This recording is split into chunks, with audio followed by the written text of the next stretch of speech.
Bonjour, cette vidéo je vais devoir la tourner assez rapidement parce que j'ai presque plus de batterie sur ma caméra et que l'autre batterie elle est en train de sa charge est de l'heure. Donc vraiment là va falloir que ce soit concis. J'ai pensé à ça tout à l'heure parce que c'est une révélation entre guillemets que j'ai eue hier et je sais pas, j'ai eu envie de le partager. Je me suis dit écoute, peut-être qu'il y a d'autres gens qui passent par une phase similaire et donc je me suis dit que pourquoi pas partager ce qui m'a été révélé par l'univers pas plus tard qu'hier soir. Cette vidéo, je pense que je vais l'appeler l'importance du lâcher prise. Pourquoi? Là, je vais vous raconter de façon très succincte mon parcours et les raisons qui m'ont poussé à penser ça. En ce qui me concerne, et le plus gros sujet pour moi actuellement, c'est la perte de poids. On va dire que, franchement, je me rappelle même plus des dates exactes, je suis trop mauvaise en date, mais toute ma vie, on va dire de mes 0 à mes 21 ans, j'ai eu un physique athlétique parce que j'ai toujours fait du sport, parce que je me dépensais beaucoup, etc., etc.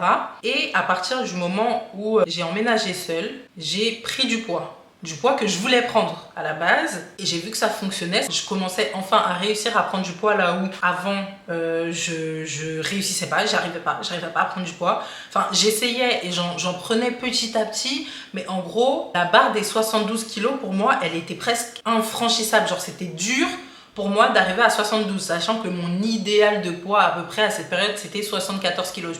Je me disais, si je fais 74 kilos, je suis bien. Genre c'est parfait pour moi dans ma tête. Faut sachez que je fais 1m72. Donc c'est proportionnel. Je vais essayer de vous mettre des photos où je pense que je faisais à peu près 74 kilos à l'époque et vous allez voir, en vrai, il n'y a rien de choquant. Et de toute façon, je sais pas pourquoi je me justifie. Donc voilà. Juste pour vous dire rapidement, actuellement moi j'en fais 88. Non, pas 88. J'ai maigri un peu là, j'ai perdu 3 kilos.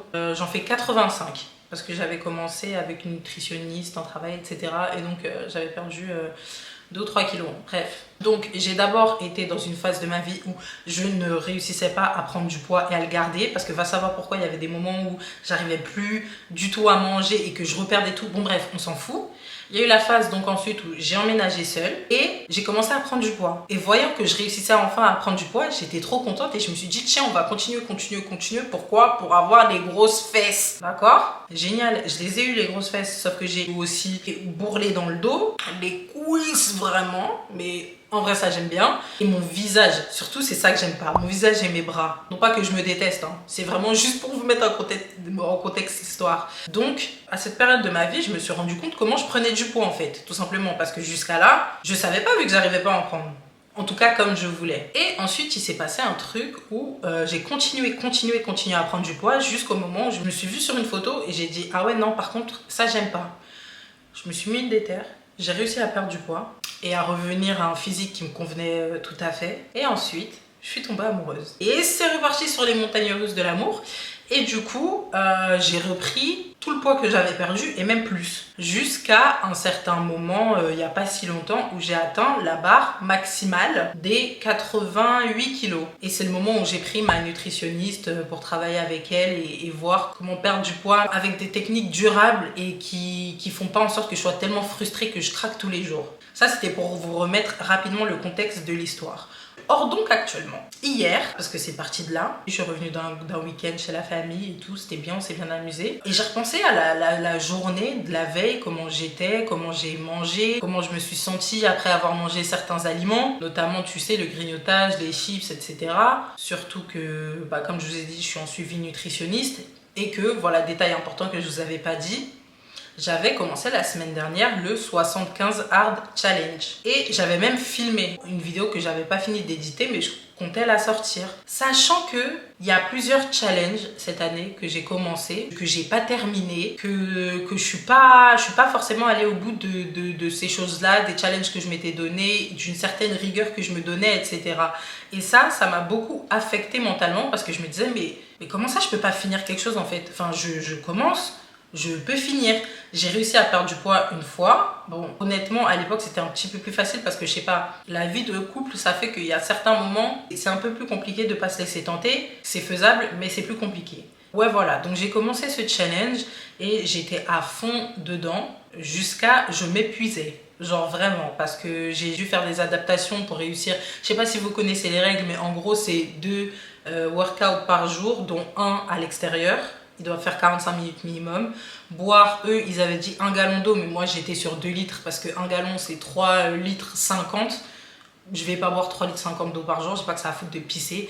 Lire 10 pages d'un livre, suivre sa diète à la lettre et je sais plus, il y a une autre règle. Et donc moi pour aménager, pour réussir à faire ce challenge, comme je travaille, actuellement j'ai un 35 heures, je devais faire en sorte de faire du sport le matin, puis à midi, parce qu'à mon travail il y a une salle de sport, pour pouvoir avoir du temps libre le soir, etc. Bon bref, il a fallu faire toute une réorganisation. Et en fait hier, je me suis assise et je me suis dit, pourquoi t'es aussi frustrée de ta situation? Genre, qu'est-ce qui fait qu'au fond de toi, t'as autant envie de perdre du poids? Je me suis posé la question parce que je me suis dit, est-ce que c'est parce que actuellement, genre, je déteste mon corps ou parce qu'il y a des raisons autour de ça qui font que je me dis qu'il faut que je perde du poids, tu vois? Est-ce que c'est plutôt des raisons externes, entre guillemets, qui me poussent à me dire qu'il faut que j'en perde et donc je veux en perdre et donc le fait de ne pas réussir à mettre certaines choses en place, ça me stresse et ça me frustre? Ou c'est vraiment parce que moi je le veux et que j'ai besoin d'être plus fine et plus fit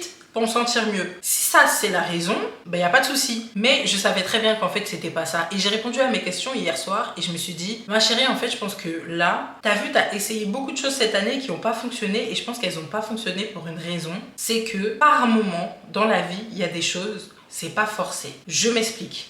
Je dis pas que si par exemple tu regardes cette vidéo et que tu es en perte de poids et que tu as mis énormément de choses en place dans ta vie pour réussir à perdre ce poids, c'est mal ce que tu fais. Bien évidemment que c'est très bien ce que tu fais et surtout si ça te convient, parfait, continue comme ça. Simplement, pour moi, dans mon cas, vu que forcément je vous raconte ma life, la solution, je pense qu'elle n'était pas là. La solution, elle n'était pas là parce que je me vois évoluer dans la vie de tous les jours. Je sais les choses qui m'apportent réellement de la joie et du bonheur et je sais qu'il y a un certain mode de vie à adopter qui fait que finalement je suis pas si heureuse que ça, comme je pourrais l'être en tout cas, parce que je pense qu'il faut savoir distinguer ce qui est bon pour toi et également ce qui fait que toi tu te sens heureux dans ta vie. Je sais pas si vous arrivez à me capter. Par exemple, oui, je veux être plus fine et plus fit, mais pas au détriment de ma jovialité et de mon... Je sais pas comment dire en fait. J'avoue que là tout de suite j'arrive pas vraiment à mettre des mots sur ce que je vais exprimer comme sentiment, mais je sais qu'en fait le mode de vie que j'adoptais, il prenait trop le pas sur ma façon d'être à moi. Et je dis pas que avoir certaines restrictions par rapport à la diète ou certains horaires par rapport au sport c'est pas bien, pas du tout, mais je me suis en fait juste rendu compte que tout ça c'est des choses que je voulais mettre en place dans ma vie, mais parce que ça me fait du bien et non pas parce que je veux perdre du poids. En fait c'est juste ça. Je me suis assise, j'ai dit je pense qu'il serait temps pour moi de lâcher prise et de faire les choses parce que j'ai envie de les faire et non pas dans un but de perdre du poids. Explication. Actuellement, comme je vous ai dit, donc j'ai une nutritionniste, on a déjà le programme et tout, je travaille avec elle. Et moi, je sais que, genre par rapport à la diète et tout ça, je me suis dit, en fait, je préfère réussir à mettre en place, chose que j'ai déjà faite par le passé, et en plus j'ai l'habitude de faire ça, mais de mettre en place mes meal prep, de mieux manger, de manger plus sain, etc. parce que ça fait du bien à mon corps, que parce que je veux maigrir sur la balance. Pareil pour le sport. J'ai toujours aimé faire du sport. De toute façon, j'ai fait du sport depuis que je suis petite. Ça a commencé par l'athlé et la natation. Ensuite l'athlé, ensuite le basket. J'ai toujours fait du sport. J'aime trop ça. Aller à la salle, j'y vais depuis que j'ai 16 ans. Enfin, j'aime vraiment ça. Ça fait partie de mon ADN. Courir, c'est pour ça que j'ai 2 tendinites d'Achille et que actuellement, je suis toujours en rééducation et que je cours pas autant qu'avant alors que j'aime tellement courir, faire des footings, etc. C'est parce que j'aime trop ça, j'en ai besoin. Au-delà de trop aimer, j'en ai besoin pour continuer à fonctionner. Et donc en fait, je me suis dit, mais il faut juste que j'arrive à faire ça et à garder cette cadence et une hygiène de vie que je réussis à suivre au quotidien parce que ça me procure un sentiment intérieur de, je sais pas moi, de paix, de bien-être, des énergies positives. Alors que là, pour moi, encore une fois, je me suis rendu compte qu'en fait, je prenais beaucoup plus de plaisir et même mentalement, c'était beaucoup plus facile pour moi. Après toutes les étapes par lesquelles je suis passée, c'est juste plus facile pour moi de faire ça dans un cadre de je le fais parce que ça me fait plaisir et parce que j'arrive à le mettre en place chaque jour parce que je sens que c'est quelque chose qui me fait du bien, plutôt que parce que je me force mentalement à faire des choses que j'aurais pu faire juste par plaisir. Sachant que, et ça c'est vrai, j'ai déjà essayé de mettre des trucs en place des fois à des moments où j'ai pas réussi parce que finalement je me suis dit, prenons un simple exemple, genre je me dis ouais non je vais pas craquer pour les gâteaux et finalement je craque pour les gâteaux. C'est juste un truc de, il faut juste que ça ne devienne pas une mauvaise habitude ou vraiment comme ça a pu être le cas par le passé, et ça a toujours été le cas d'ailleurs parce que en vrai de vrai je suis une morphale, mais juste en fait le fait de reprendre des habitudes sans pour autant se priver mais de reprendre des bonnes habitudes. Et moi je pense très honnêtement que les kilos que j'ai envie de perdre, je peux les perdre en lâchant prise, en arrêtant absolument de vouloir maigrir et de vouloir absolument s'imposer un rythme de vie qui finalement ne me convient pas. Voilà, c'est la réalisation que je me suis faite hier soir et je me suis dit pourquoi pas la partager parce que je pense qu'il y a pas mal de gens qui peut-être dans un cas similaire au mien et de toute façon ça s'applique pas qu'à la nourriture, gagnerait à lâcher prise, à arrêter d'être tellement focalisé par le résultat mais enjoy le processus. Je pense que c'est très important la perspective avec laquelle on entreprend quelque chose, quel que soit le projet, parce que je parle de la nourriture mais ça peut être valable dans pour n'importe quel sujet. Et voilà, en fait j'allais même pas particulièrement développer ce sujet, c'est une vidéo qui sera à mon sens très courte. Mais je pense que juste j'avais envie de le dire et je pense que, je sais pas, si tu tombes sur cette vidéo et que tu la regardes et que ça te fait du bien, bah je serais contente. Je suis obligée d'arrêter de parler maintenant parce que la caméra elle va se couper sur moi et j'aurai trop la flemme. Donc je vous fais des gros bisous. Merci pour avoir regardé cette vidéo. Vous pouvez me suivre sur Insta et TikTok. Et je sais pas quand est-ce que je vais sortir la prochaine vidéo, mais à la prochaine.